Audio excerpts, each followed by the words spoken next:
Bom dia a todos. É uma alegria nos vermos novamente aqui no domingo, ah, para juntos aprendermos com a palavra de Deus. Nós vimos no domingo passado o processo de queda do ser humano em relação ao hábito escravizador, começando com pequenas desobediências a Deus e em etapas caindo até chegar ao ponto da idolatria e tornar-se escravizado pelo hábito e a prática da idolatria ao ídolo, que tornou-se Senhor, centro do seu coração.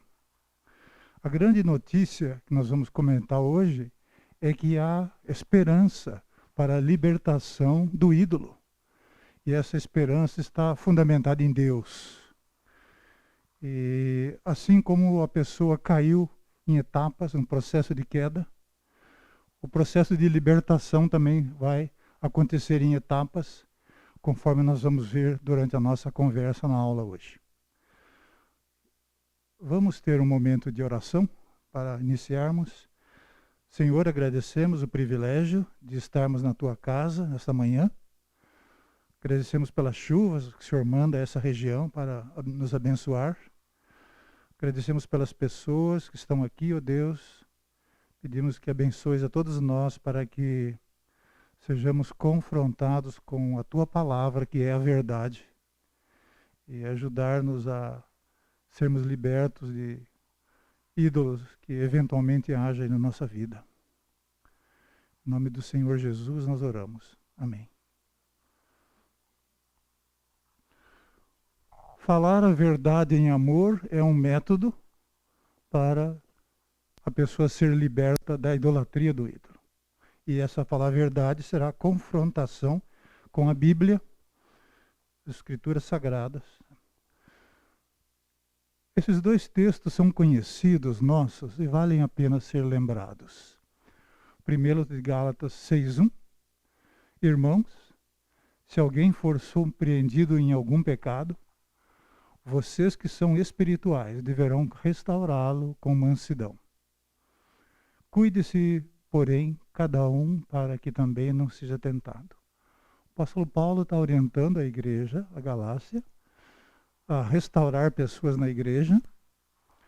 E tem uma nuance, um detalhe aqui para quem está ajudando na restauração. Cuide-se, porém, cada um para que também não seja tentado e não caia, né? E precise ser restaurado no futuro. Tá? Então é uma vigilância para ajudar e vigilância quanto a nós mesmos que estamos ajudando.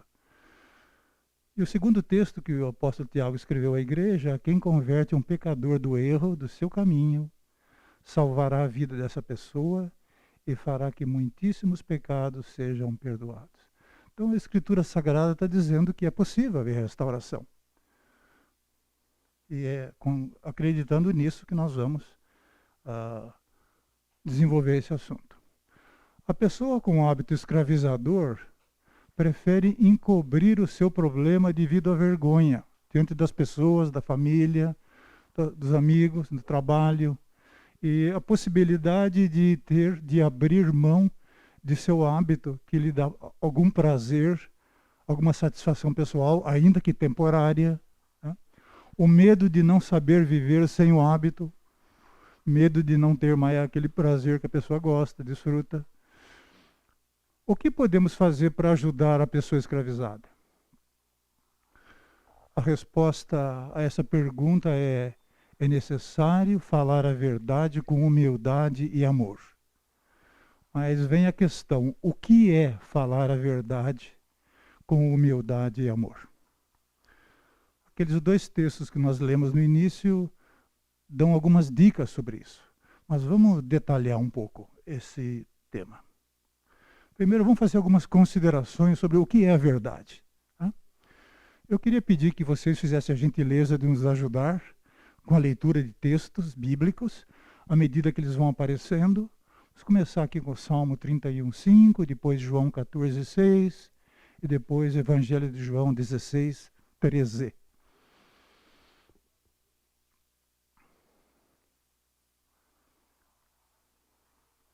Quem achar pode ler espontaneamente, tá? Não espere.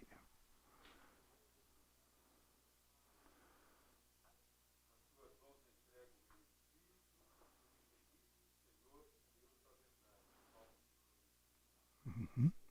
Muito bem. Deus da verdade. João 14, 6.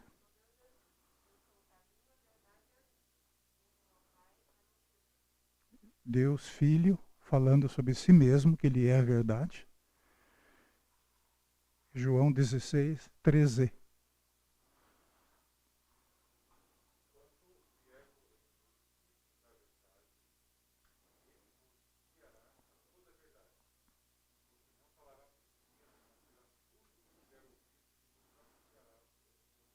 Espírito Santo é a verdade. Então aí são declarações sobre as três pessoas da Trindade, Pai, Filho e Espírito Santo. Eles são a verdade. Interessante que o texto não diz que eles são expressões da verdade, mas o texto afirma que eles são a verdade. Né?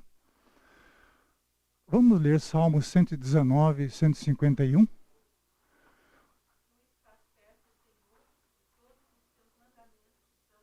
Isso, a lei de Deus, os mandamentos de Deus, conforme descrito nas Escrituras Sagradas, no Antigo Testamento e no Novo Testamento, é a verdade. Tá? Eles são expressões do que Deus fala, do que Deus ensina, do que Deus ordena, das orientações de Deus para o seu povo. Salmos 119, 160. E de...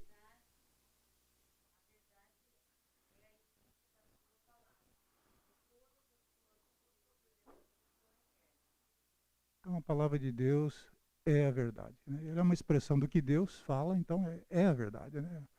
Tem a origem na verdade e expressa a verdade. João 17, 17. Muito bem. A palavra de Deus é a verdade. Isaías 45, 19.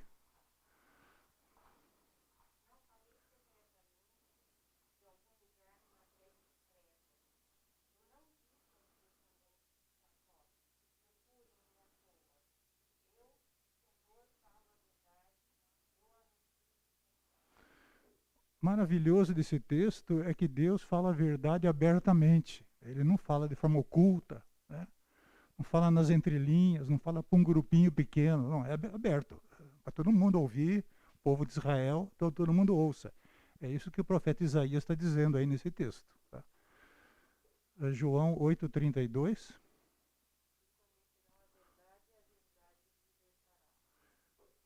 A verdade de Deus é uma verdade que liberta. Isso é algo chave, importante, no que vamos conversar e desenvolver hoje. A libertação da pessoa do ídolo, que ela está escravizada, da idolatria que ela pratica, porque a verdade liberta a pessoa. E João 17, 19.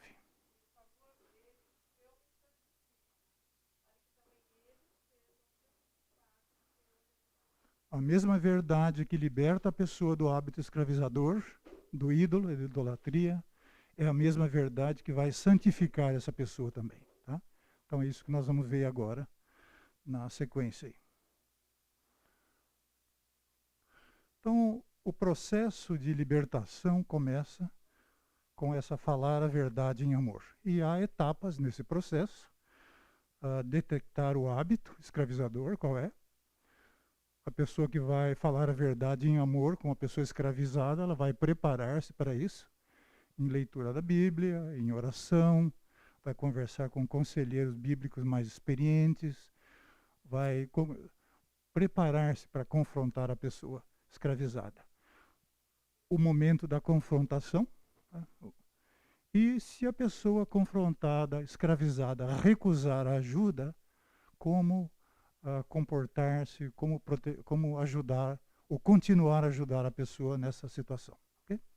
Então vamos começar com a primeira etapa, detectar o hábito escravizador. Só lembrar do que nós falamos domingo passado, como uma ênfase, que o vício nós colocamos como dependência de produtos químicos, né, que a área da saúde trata muito bem como isso, né? Cigarro, nicotina, bebidas alcoólicas, drogas, enfim. E os hábitos escravizador, nós mostramos que era uma lista bem mais ampla, que inclui esses acima e outros. Tá? Então, vamos pensar sempre nisso. Quando eu usar a palavra aqui vício, estarei falando especificamente de algum exemplo, algum testemunho, algum caso de produtos químicos. Quando eu falar hábito escravizador, estarei falando de algo mais amplo, que é aquela lista que nós mostramos. Então, detetar o hábito escravizador. À medida que o hábito escravizador torna-se público, as pessoas percebem, notam isso na pessoa escravizada, e a pessoa escravizada ela fala mentiras. A mente dela, seu interior, suas emoções, sua alma está tão transtornada por esse pecado de idolatria que ela não percebe mais, não tem mais aquele discernimento do que é verdade e o que é mentira. E ela começa a falar mentiras e as pessoas percebem. Percebe contradições no seu falar, no seu viver, e isso aí se multiplica. Tá? E então fica cada vez mais aparente, mais visível, mais identificável pelas pessoas que convivem com ela, estão perto dela. Tá? Ela não percebe isso, pelo estado que ela está, mas os outros percebem. A pessoa escravizada negará essa situação que ela está, pois essa é a natureza do pecado. Tentar ficar invisível, ficar sutil, ficar escondido, meio assim na penumbra. É isso aí. O que a família e os amigos podem fazer para detectar um hábito escravizador no seio da família? Primeiro, a confiança não pode estar alicerçada na habilidade pessoal de pessoas da família, dizer eu tenho competência, eu tenho conhecimento, eu tenho habilidade em detectar mentiras e hábitos escravizadores. Isso vai muito além da competência pessoal. Tá? A competência vem de Deus.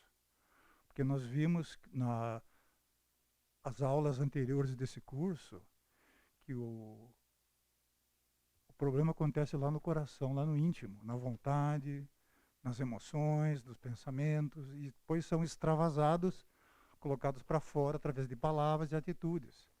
E quem enxerga lá dentro do coração é só Deus. É por isso que só Deus tem habilidade, tem competência para capacitar pessoas para serem usadas por Deus para detectar esses hábitos.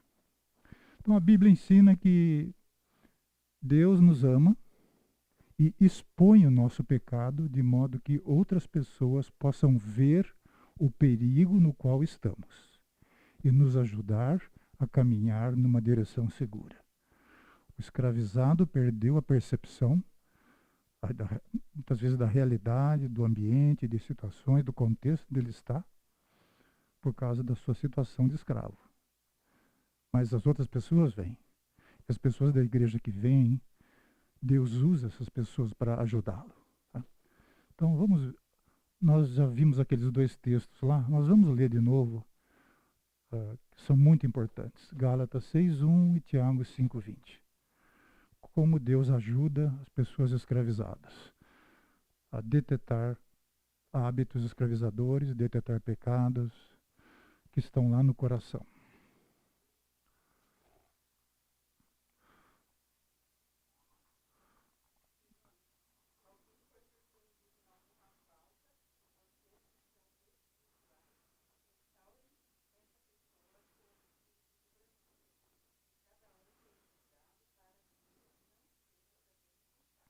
Se alguém for surpreendido, né?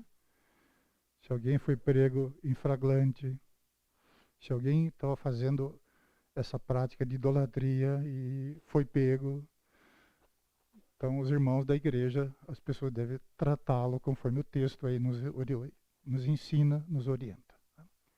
Tiago 5:20.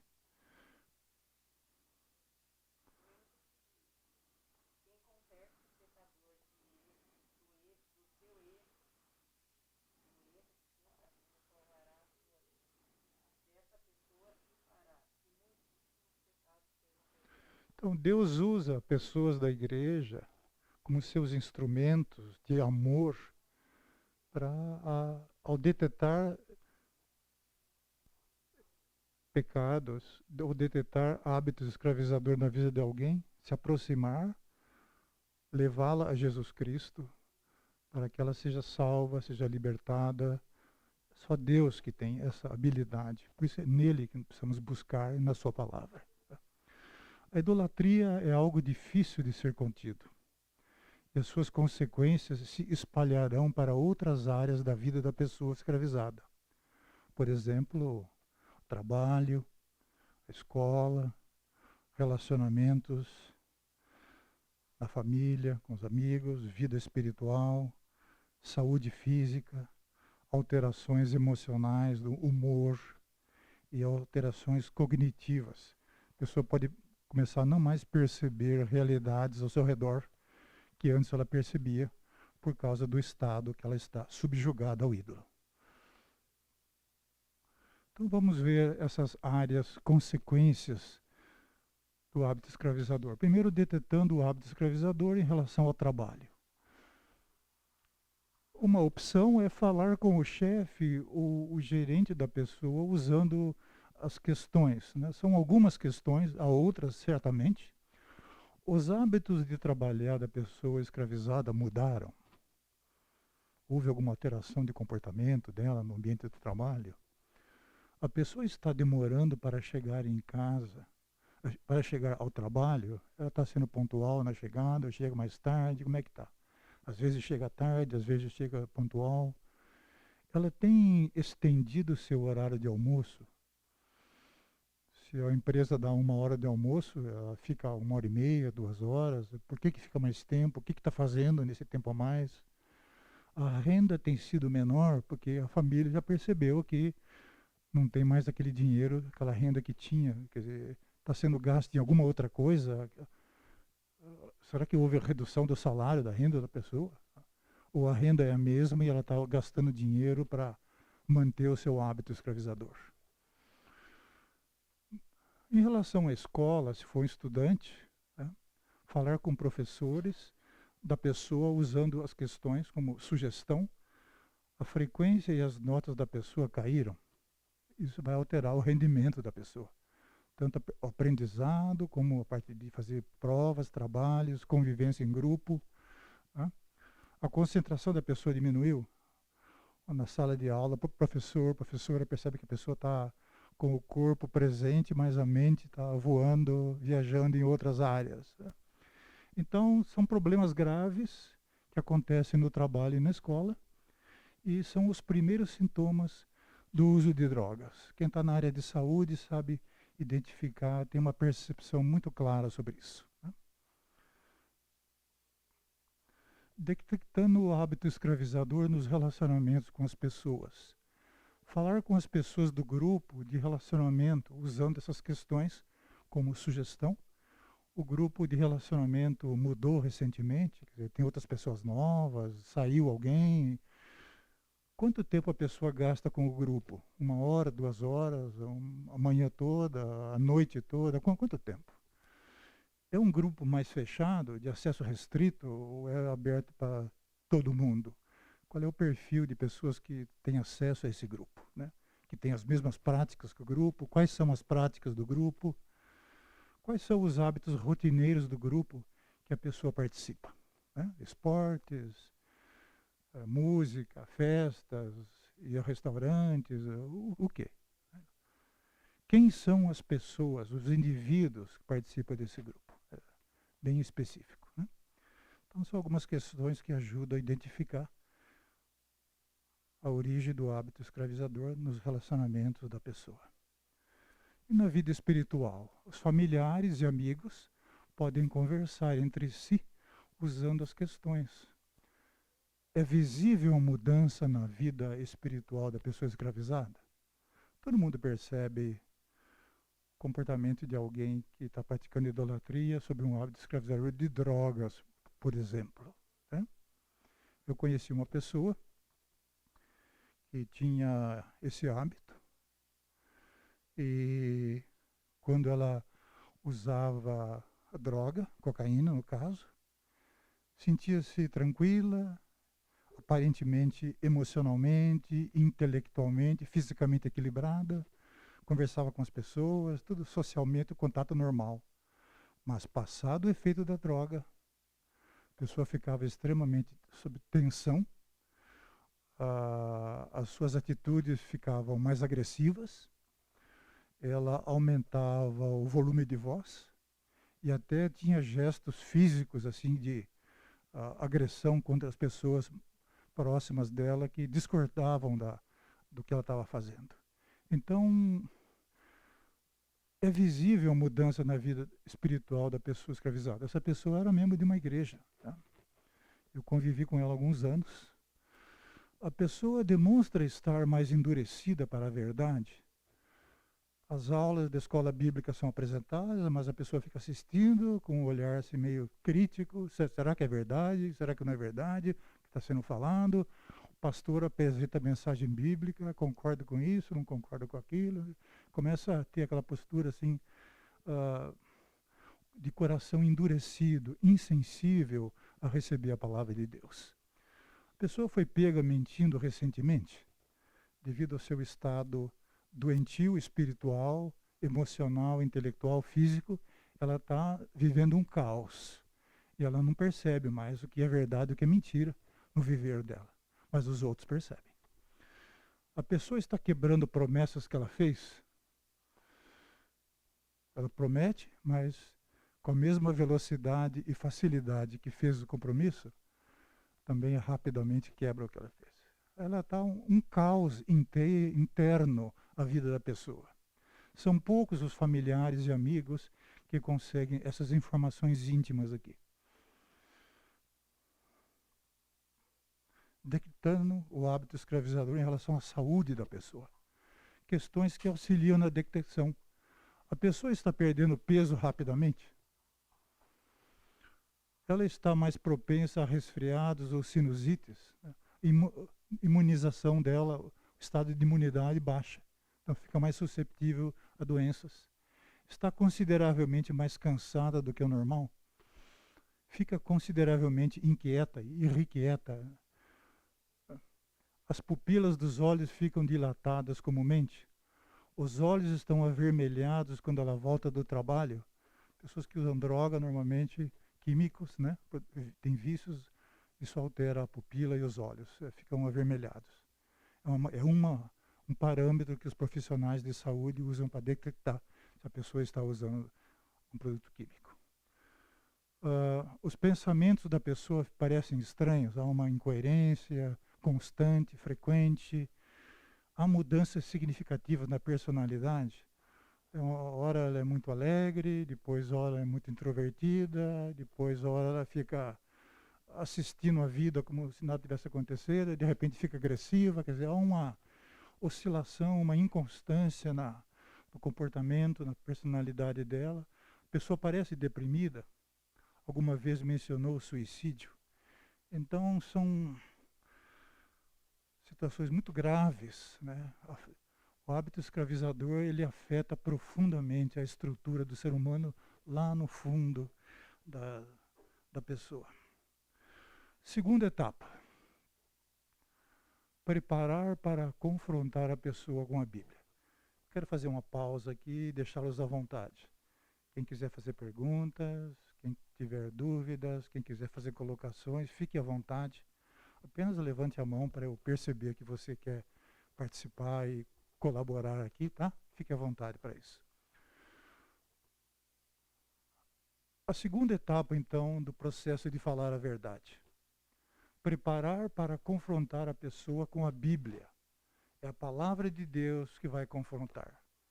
É Deus que conhece o coração, é o íntimo, é do Senhor que vem a confrontação. Quando na detecção há evidências do hábito escravizador, então será o momento de falar com a pessoa escravizada. Só tem uma evidência clara, concreta. Tá? Não serve, eu acho que ele tem um hábito escravizador, eu desconfio. Não. Evidência concreta, vista. Tá? Lembra-se do texto de Gálatas 6:1 que nós lemos? Se alguém for surpreendido em alguma falta de um pecado, é visto, é flagrante, é concreto, é evidente. Tá? Então, quando houver essa evidência, Então será o momento de falar com a pessoa escravizada. Antes de qualquer confrontação, a pessoa que vai falar precisa estar em ordem com Deus. Nós falamos aqui na aula passada, vou repetir hoje, que há várias pessoas aqui nesse auditório que participam do Ministério de Aconselhamento Bíblico. São conselheiros e conselheiras bíblicos aqui na igreja. E nós sabemos que antes de aconselhar alguém, nós precisamos estar em ordem, nós precisamos estar em harmonia, nossa vida precisa estar acertada com Deus, para depois então nós irmos ajudar a aconselhar os outros.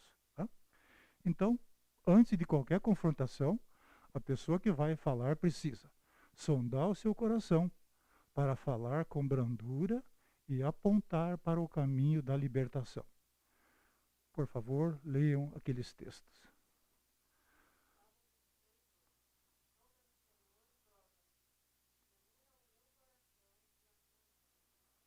Muito bem? Examino o meu interior, meu coração, minha vontade, minhas emoções, meus pensamentos.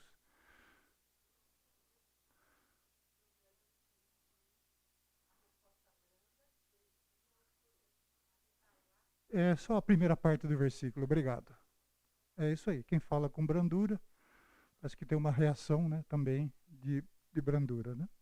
Quem fala com violência, parece-me que também tem uma reação naturalmente de violência. Mas aqui o texto é falar com brandura. Salmo 18, 19.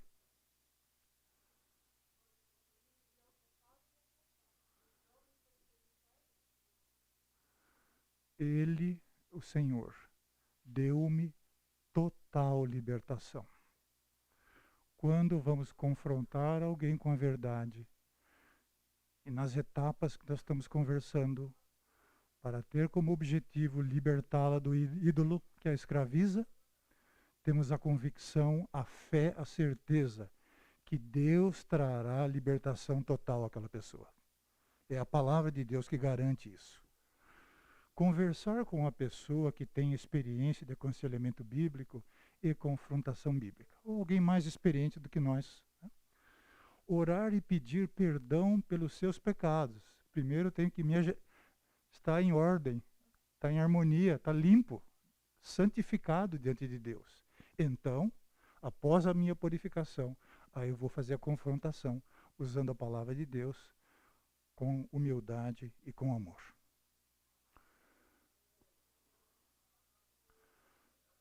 Terceira etapa, confrontar a pessoa com as escrituras sagradas. Vamos ler Provérbios 24, 11 e Mateus 18, 15 a 17. É o método bíblico que a Escritura Sagrada propõe para fazermos isso.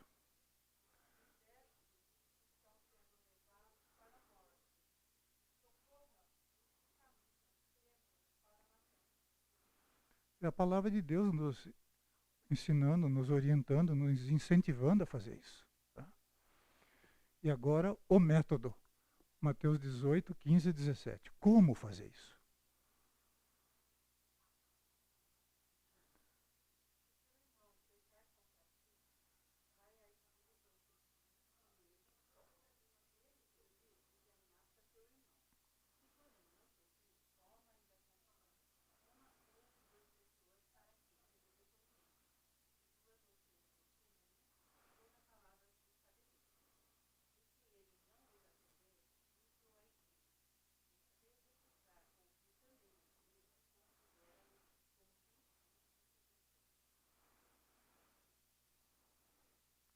Começar a confrontar a pessoa sozinha, expondo a ela com amor os fatos sobre o problema dela, que foram vistos, foram identificados, foi pego praticando um pecado, uma falta ou um hábito escravizador.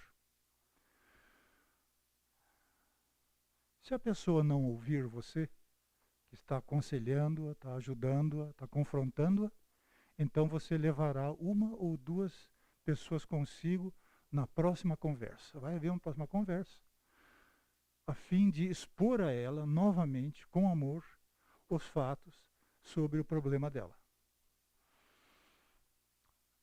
Se a pessoa persistir em não ouvir, não dar atenção, não receber aquela confrontação, então a igreja deverá ser envolvida sobre isso. É Mateus 18, 15 e 17. Né?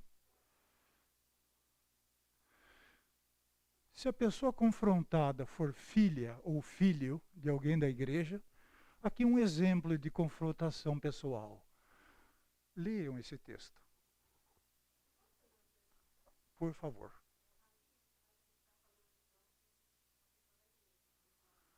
Desde o início da nossa conversa, é assim. Porque estamos usando o texto bíblico o tempo todo, né? É para quem aceitou Jesus como Salvador, salvo. Perfeito?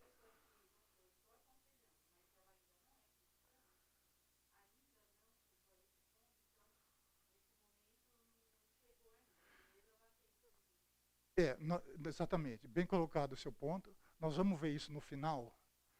Ah, no contexto que você está colocando a observação, primeiro a pessoa precisa conhecer Jesus. Aceitá-la como Salvador, Senhor pessoal, né? Ser adotado como filho de Deus, está ligado a Jesus Cristo, que é a videira verdadeira, né? A partir daí, então, a gente começa a aplicar o método de aconselhamento bíblico. Porque é, o padrão de vida, de pensamento, os valores da pessoa são diferentes da palavra de Deus, então não harmoniza, né? Tudo aqui no contexto de quem está na Bíblia, quem está na igreja. Então, se fica aqui na igreja, há pessoas que têm vícios e há pessoas que têm hábitos escravizadores. Tá? Obrigado. Isso esclarece bem nossa conversa. Por favor, leiam aqui então.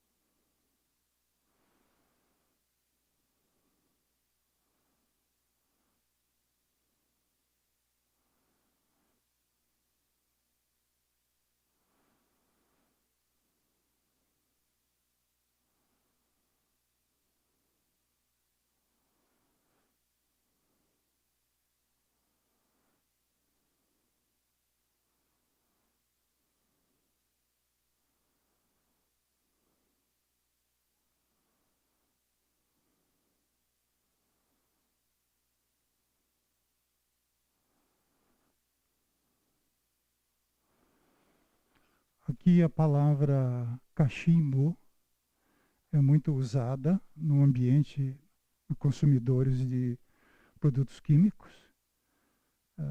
Na minha infância, eu lembro do meu avô com cachimbo. Não sei se a maioria que conhece, né? Era um pequeno reservatório abaulado, arredondado, com um canudo furado que vinha na boca. A pessoa enchia o reservatório com produto. Ali no caso do meu avô, era fumo de corda, punha fogo ali, aquela fumaça perfumada para todo o ambiente, e ele fica chupando aquilo, aquela fumaça, aquilo ali satisfaz os neurônios e o processo bioquímico do cérebro dele, e se sentia feliz. Tá? Então, a parte da droga, a mesma coisa, tá? Tabaco, maconha, xixi, ópio, crack, cocaína, enchem ali põe o fogo, que ali fica em combustão e fica chupando aquele vapor, aquela parte que exala daquela combustão do produto químico. Ok? A maioria das pessoas confrontadas ficará irada ou negará as acusações. Então, uma possível resposta do filho ou da filha é essa. Leiam até aqui. Ó.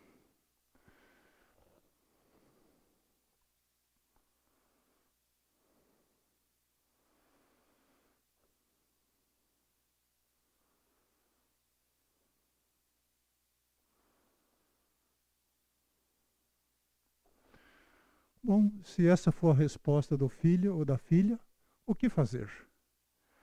Muito cuidado nesse momento. Nós estamos tratando, é um momento muito difícil, delicado, com muita sensibilidade espiritual. Atenção para o seu relacionamento com o filho e com a filha. Isso é o mais importante. Você está levando essas questões porque ama aquela pessoa. Não perca o foco e não se entregue à frustração ou temor. São normais essas tentações quando a gente recebe essa resposta. Tenha em mente que a pessoa está em situação de perigo. Nós estamos ajudando-a e Deus está conosco. Nós somos instrumentos de Deus para ajudar a pessoa. Lembre-se, não é na habilidade pessoal que estamos fazendo isso, mas é com o poder de Deus. Então fique tranquilo, seguro, calmo, lembrando que Deus está usando você. E aqui é uma situação, é uma etapa do processo de confrontação. Tá? Não é o final, é uma etapa apenas.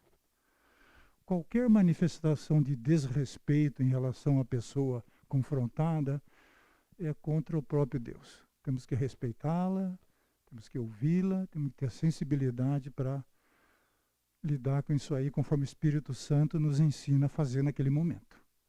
Você está diante de uma pessoa que deseja independência do ídolo, mas ela não consegue. Ela está em conflito, há um caos interno na vida dela. E você sabe que a vida, a parte da fé e da dependência de Jesus Cristo está fadada ao fracasso. Por isso que a pessoa não consegue libertar-se do ídolo. Tá? Vamos ouvir a leitura de João 15, 5 e Hebreus 11, 6.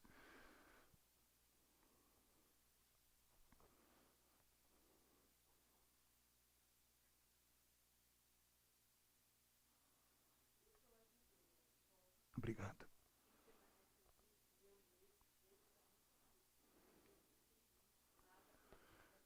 Essa palavra do Senhor Jesus Cristo é contundente.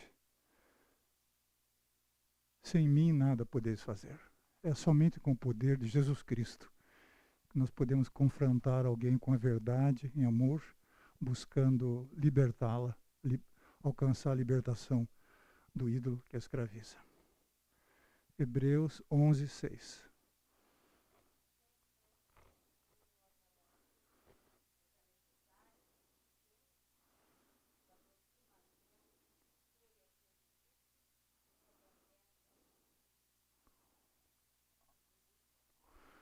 A vida parte da fé, essa confiança total em Deus, que é Ele que vai fazer a libertação.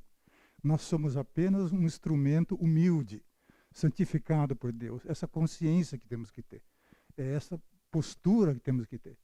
Tá? Sem isso, vai ser um fracasso essa confrontação. Mas com Jesus, certamente será uma bênção, um sucesso lá no final. Tá?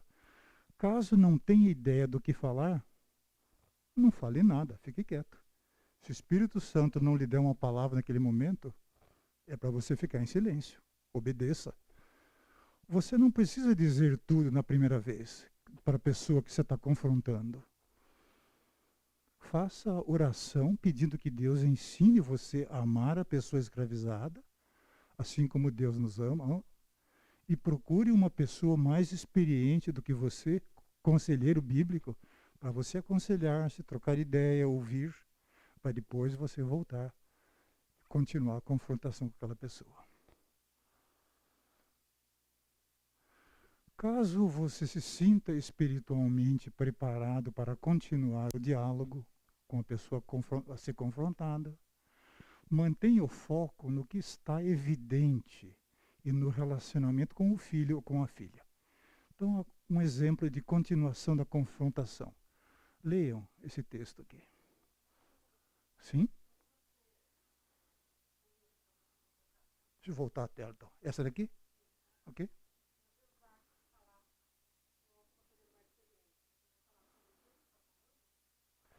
Você vai conversar com um conselheiro mais experiente, dizendo, olha, eu estou confrontando aquela pessoa, conforme o método bíblico, e obtive essa resposta, né? E eu agora não sei o que dizer, como continuar, qual é o procedimento. No ambiente de aconselhamento bíblico, dos conselheiros, isso aí é segredo absoluto. É o conselheiro, a pessoa aconselhada e Deus. Às vezes entre nós aconselhados, nem sabemos quem o outro está aconselhando. Mas a pessoa mais experiente, normalmente é coordenador do ministério, algum pastor, ele tem a visão de todos os conselhados. É com essa pessoa que a gente vai conversar. ok? É importante manter essa confidencialidade, porque trata da vida íntima da pessoa, né? Então é muito importante isso. Obrigado pela colocação, muito importante. Então, leiam esse exemplo de confrontação, quer dizer, uma continuidade da leitura anterior.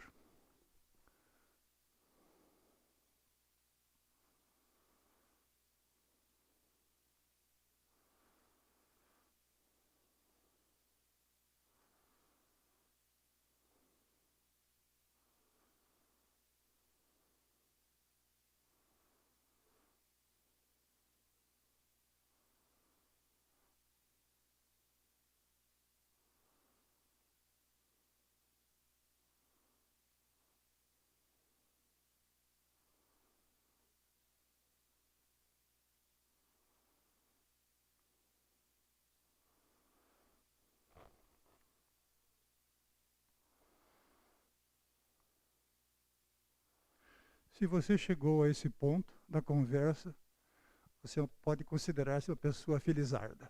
Tá?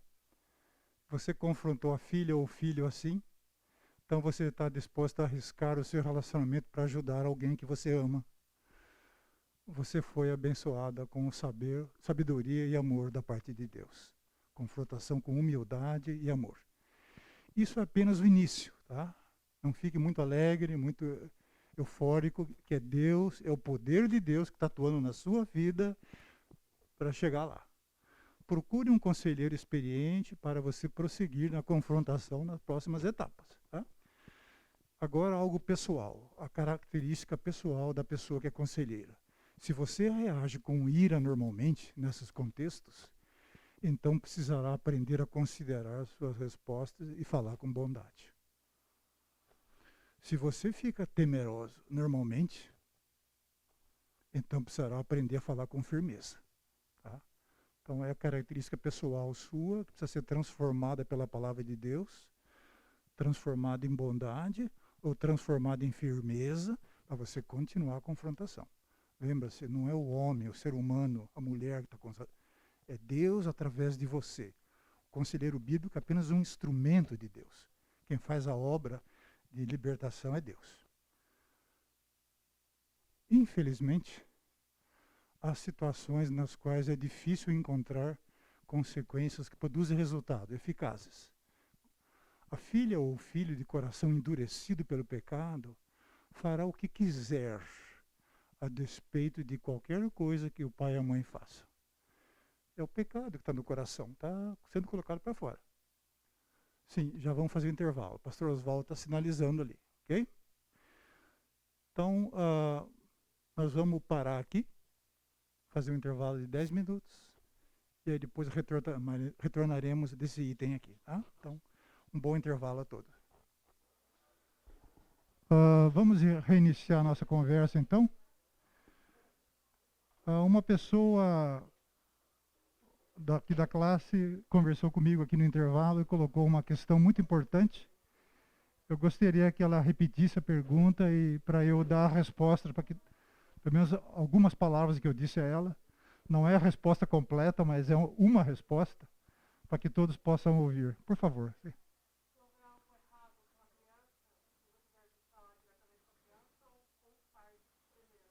A questão que ela coloca é...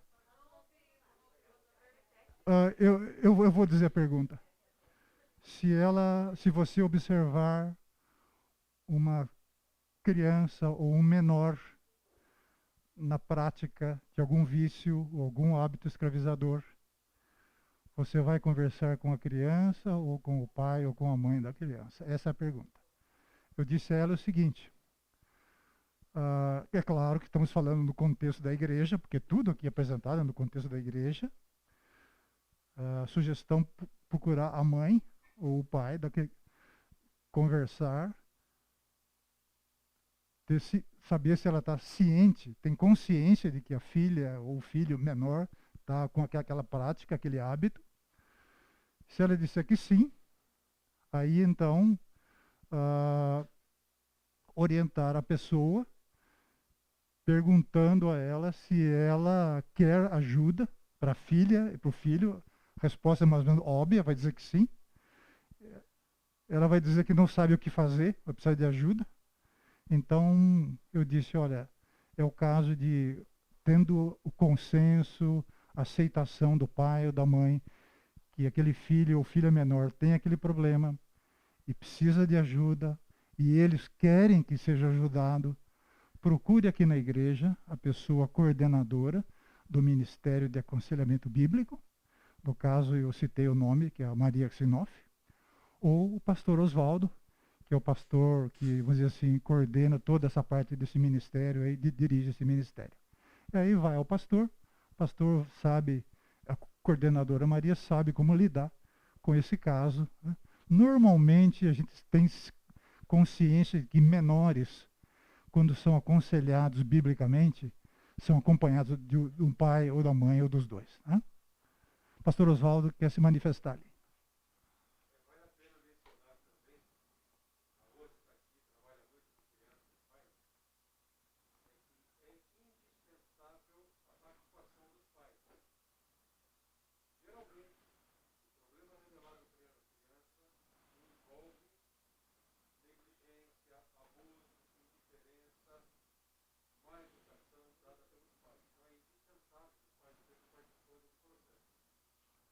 Obrigado. Um outro aspecto importante que vale a pena destacar, antes de continuarmos aqui com nesse item, é que quando na igreja o pai e a mãe descobrem que o filho ou a filha demonstra tendências homoafetivas, isto é, quando a filha ela descobre que a filha tem a tendência, atração por outra mulher, ou o filho tem tendência, atração por outro homem,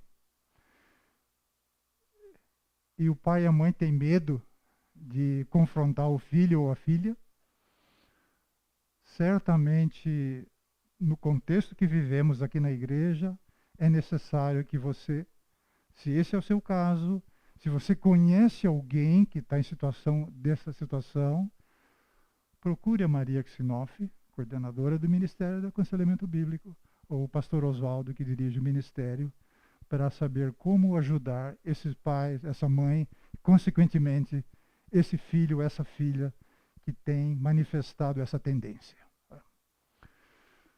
Uma consequência mais pesada, como transferir a tutela do filho ou da filha para uma clínica de recuperação de dependentes químicos, pode ser considerada para o caso de infrações graves. Vão acontecer infrações graves, tá? De regras específicas. Numa casa, num lar, pode-se ter essas regras. Presença ou uso de drogas que aconteçam ali. Então, a família diz, olha, nós não aceitamos a presença que se traga drogas aqui para dentro de casa. Ameaças de violência física ou a prática mesmo da violência física do ambiente de casa contra algum membro da família, o pai, a mãe, irmão, irmã, o avô, avó, alguém que vive ali no contexto. Comportamento nocivo com relação a outros filhos. Então, se a família colocar essas regras, tá, e elas forem desrespeitadas, é claro que essas decisões precisam ser tomadas somente depois de você conversar com o seu conselheiro bíblico mais experiente que você e você concordar com o aconselhamento recebido. Então precisa haver uma concordância, uma aceitação, uma consciência disso, né, para depois aplicar as regras estabelecidas e agir, tratar a pessoa escravizada para que ela obedeça aquelas regras, observá-la se ela está obedecendo ou não às regras. A partir do aconselhamento recebido, você deve ter explicado claramente as possíveis consequências das infrações graves, de regras específicas para a sua filha ou para o seu filho que está escravizado do hábito. Tá? Tenha em mente que você está colocando em prática uma versão da disciplina bíblica conforme Mateus 18, 15 a 17, que já foi lido aqui. Tá? O alvo é o amor e a restauração da pessoa escravizada, usando a autoridade e o poder do Evangelho de Jesus Cristo. É isso que liberta a pessoa. Outra etapa. Se a pessoa recusar ajuda, conforme Mateus 18, o que fazer? A primeira confrontação não é a última esperança. Lembra disso? Estamos apenas no começo. Por isso, prepare-se para confrontar a pessoa novamente. Lembra de Mateus 18? Você fala sozinho, a pessoa recusa, aquelas respostas que nós lemos aqui, vai lá, procura duas pessoas, fala de novo, vai fazendo isso recorrentemente. A pessoa tem muito valor, aquela vida é muito preciosa para Deus. Vale a pena continuar, perseverança na confrontação bíblica. Como a pessoa com o hábito escravizador é membro de uma igreja, então devem ser aplicados os passos e disciplinas conforme Mateus 18, 15 a 17.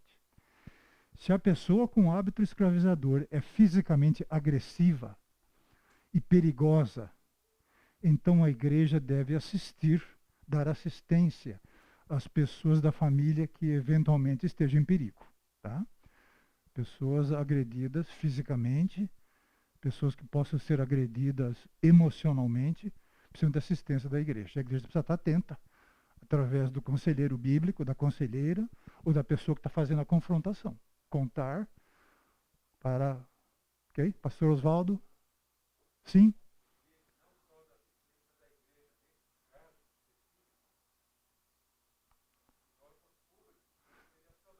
Nós vamos falar daqui a pouco isso, obrigado.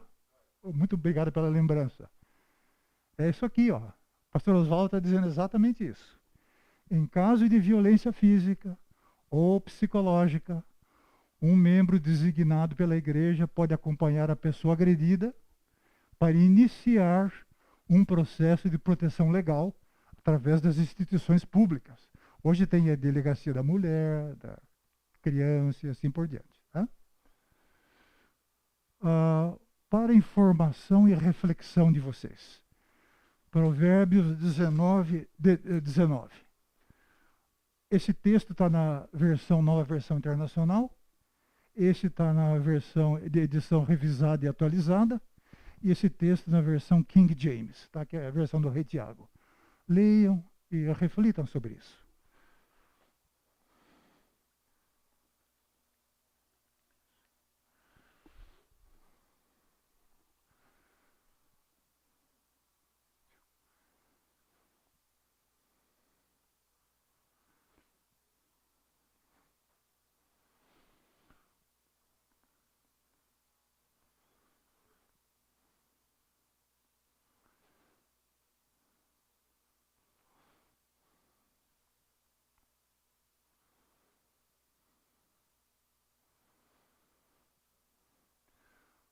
Aqui está escrito o homem, entendam o ser humano, tá?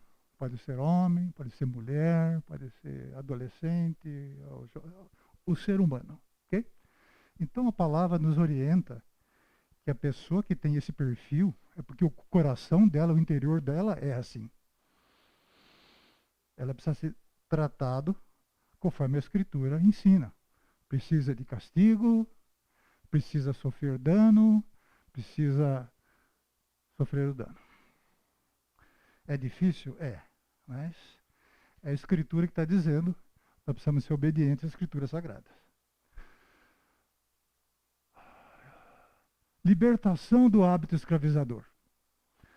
Considerando que a pessoa escravizada reconheceu o seu problema, conforme Mateus 18, 15 a 17, aquela confrontação bíblica, humilde com a verdade, e ela foi restaurada na igreja, passou pelo processo de restauração, a comunhão da igreja, e passou também por um processo de desintoxicação, ou química, ou psicológica, ou espiritual, depende do caso dela. Normalmente está tudo envolvido, não é uma área estanque, tudo está afetado. Agora é oportuno iniciar o aconselhamento bíblico, o que você havia perguntado, tá? No contexto da igreja. O pecado, a escravidão e a idolatria não desaparecem imediatamente da vida da pessoa desintoxicada. O interior dela, o coração, onde estão a vontade, as emoções, os pensamentos, etc. E o exterior dela, a linguagem e o comportamento, passarão por um processo gradual de mudanças. Assim como houve a queda, desde pequenas desobediências até o estado de escravidão ao ídolo, um processo de queda gradual, o processo de libertação é de uma vez, mas as consequências interiores e exteriores passarão por um processo também. Tá? Ela é liberta pelo poder do Evangelho de Jesus Cristo. Agora vamos sarar as feridas, os traumas, as consequências que houveram no interior do hábito, na vontade, nas emoções, nos pensamentos, na linguagem, no comportamento da pessoa, no interior e no exterior. A vida cristã é uma luta espiritual constante. Todos nós sabemos isso, todos nós experimentamos isso, desde que aceitamos a Jesus Cristo como Salvador, Senhor, passamos a ser uma nova criatura em Cristo Jesus. É um processo de santificação progressiva para as pessoas salvas. Leiam Filipenses 3, 13 e 14.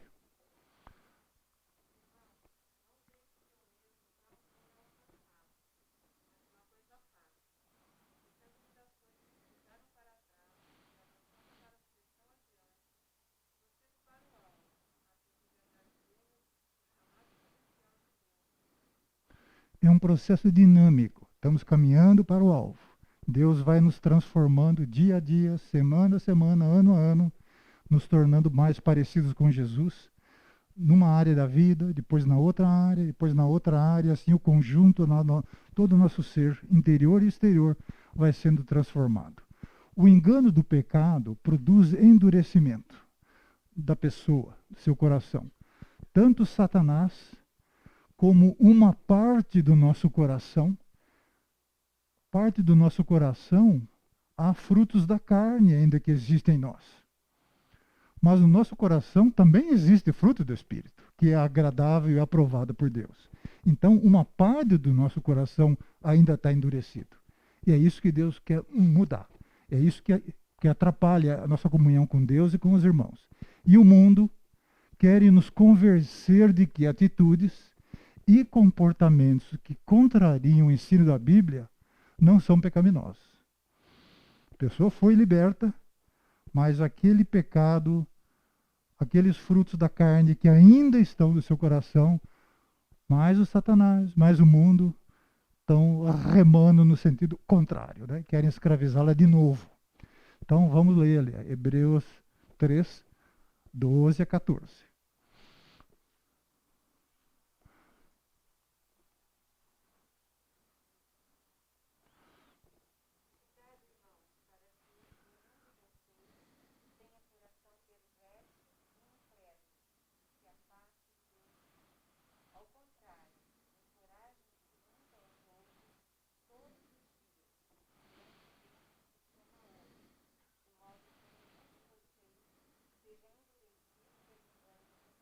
Cuidado com Satanás, com uma parte do nosso coração que ainda há frutos da carne e com o mundo.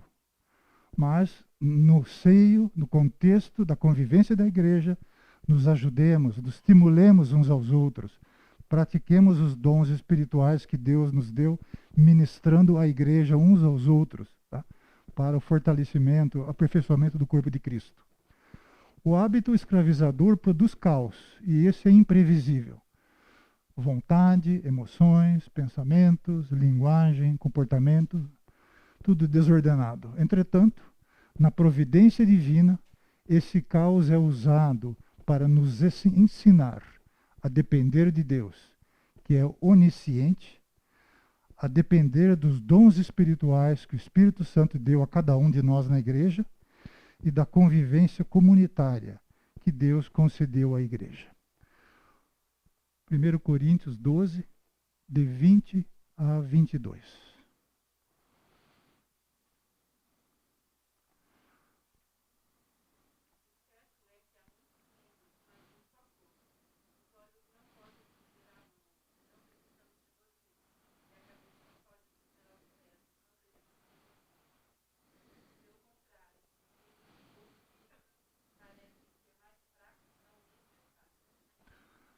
Todos nós dependemos da ministração dos dons espirituais que o Espírito Santo concedeu a cada membro da igreja. Ninguém pode dizer, eu não preciso de você, não preciso disso ou daquilo. Todos nós precisamos, tá? Então aqui é uma admoestação. Todos nós precisamos da ministração dos dons espirituais que o Espírito Santo concedeu à igreja.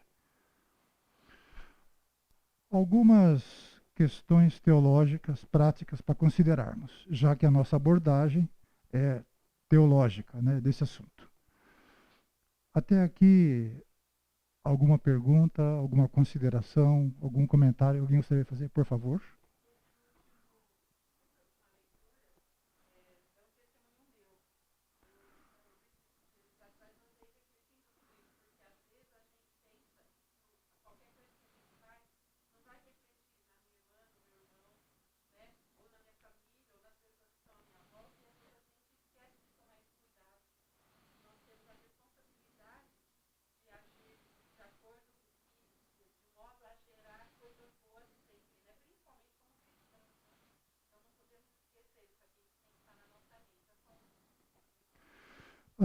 Isso é muito oportuno que você falou, porque o texto que nós lemos,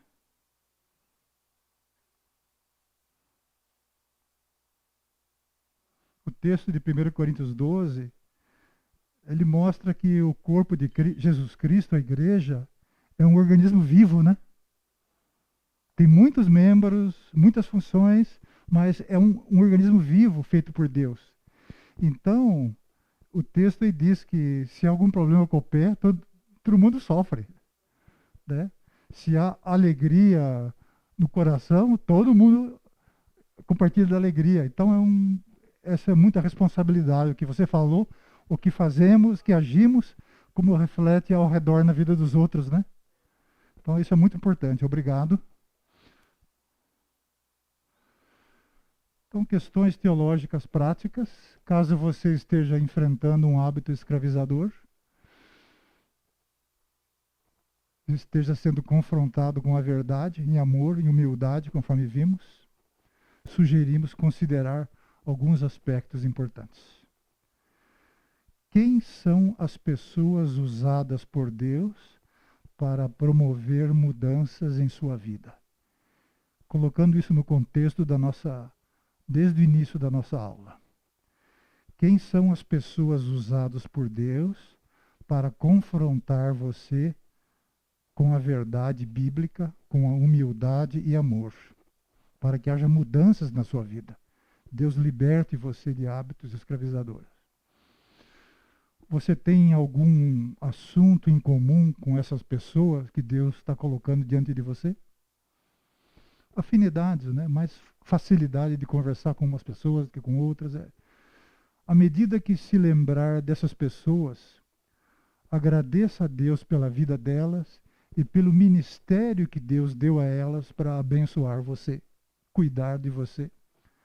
Essas pessoas são instrumentos de Deus para alcançar você.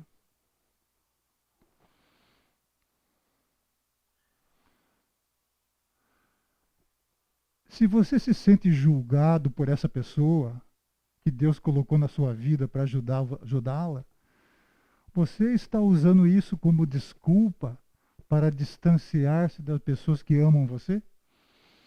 Nós vimos nos slides anteriores que a confrontação dói. Ela mexe com a nossa zona de conforto.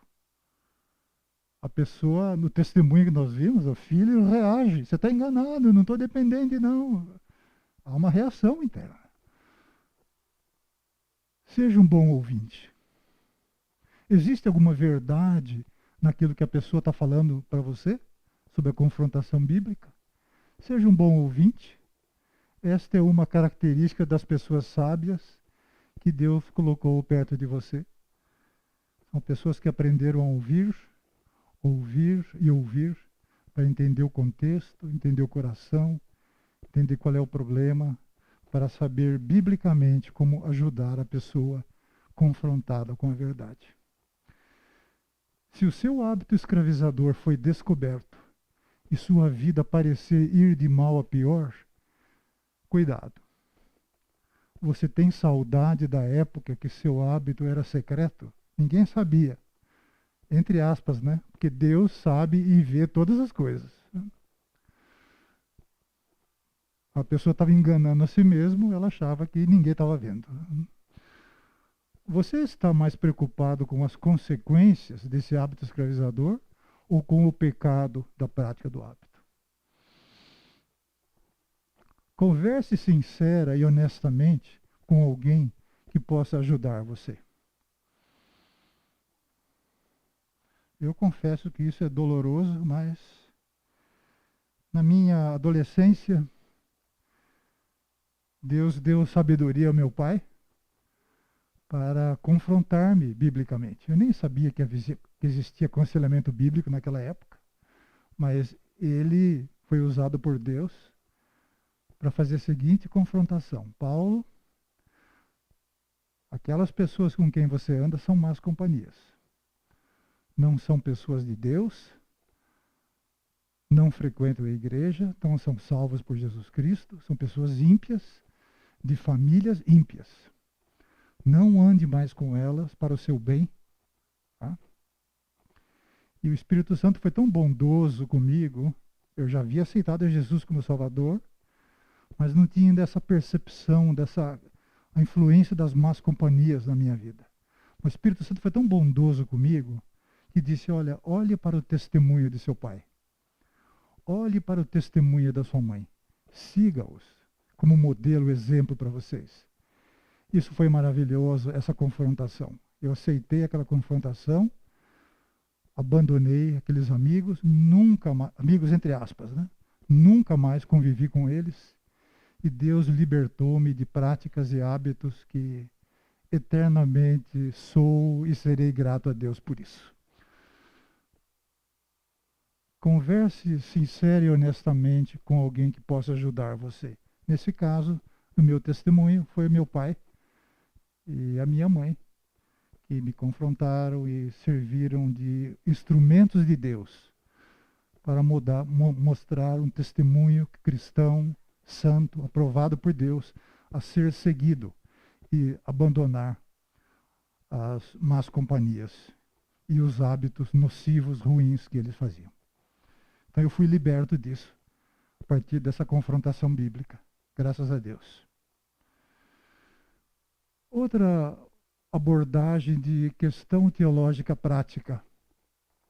Se você está ajudando o seu próximo nesse contexto, está aconselhando alguém ou está confrontando alguém biblicamente com a verdade, sugerimos considerar esses aspectos importantes. Quando uma pessoa tem algum hábito escravizador, veja bem, seria mais fácil sentarmos longe da pessoa e não dizer nada? Ah, aquela pessoa lá, né? Deixa eu sentar aqui. Né?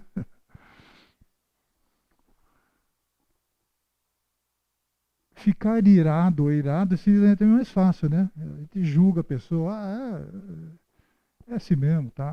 Merece. Um julgamento precipitado, superficial, humano, né? Sem entrar no coração da pessoa, saber qual é o problema lá que ela está sentindo, escravizando. Entretanto, o amor de Deus colocado em nossos corações nos impele, nos motiva, nos leva na direção de pensarmos e agirmos de modo diferente. Com amor, sentar perto da pessoa, ao lado dela, ter um coração amoroso, cheio de compaixão, misericórdia, benignidade, bondade e amor, e não irado. Né? É o amor de Deus sendo demonstrado àquela pessoa carente de libertação. Se você está ajudando, mas não é membro da família de uma pessoa escravizada,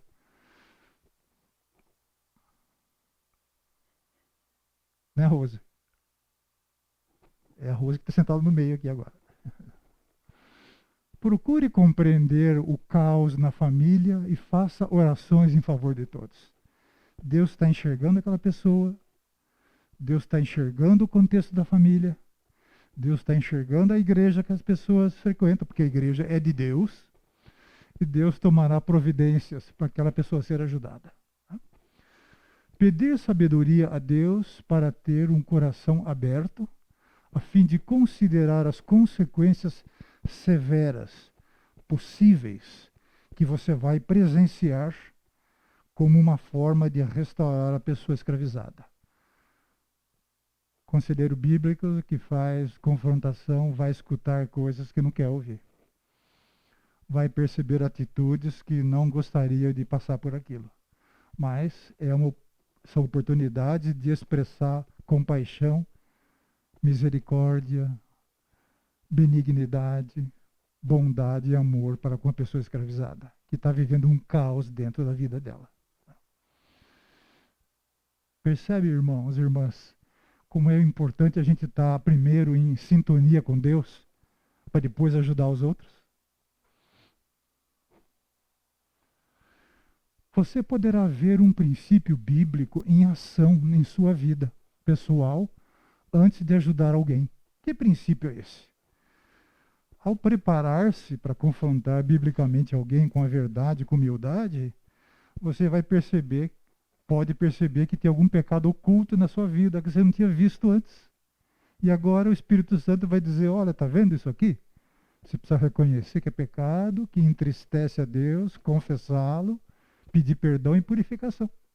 Então você está se preparando e Deus mostra isso que precisa ser feito na sua vida. Antes de confrontar, antes de aconselhar. Você aprenderá a clamar ao Senhor de uma forma que nunca fez antes. Pode ter certeza que quem é conselheiro bíblico, conselheiro bíblico já passou por isso e vai passar muitas vezes. A limitação pessoal, a necessidade da unção de Deus, para que Deus nos encha mais da tua palavra, do seu espírito e capacite para continuar o processo de confrontação. Você verá Deus responder suas orações por amor e sabedoria, de modo a fortalecer a sua fé cristã e capacitar você melhor para continuar esse processo. Nesse momento, eu gostaria de saber se alguém tem alguma palavra, uma pergunta, algum comentário, algum testemunho. Nós vamos então, eu quero convidá-los a 5 minutos de reflexão silenciosa e oração diante de Deus, nesse contexto de confrontação bíblica com a verdade, com humildade e amor. Vamos colocar o nosso coração diante de Deus e pedir que o Espírito Santo use o Evangelho, a palavra de Deus poderosa para confrontar, ver se há algum pecado oculto em nossa vida e nos ensinar a clamar ao Senhor lá em silêncio no nosso coração, pedir que Deus responda a isso para nos fortalecer. Vamos ter uns minutos de oração então. Para encerrarmos essa parte, eu gostaria de convidar o pastor Oswaldo para dirigir-nos numa oração. Amém. Nós concluímos a aula de hoje. Desejamos um bom domingo a todos.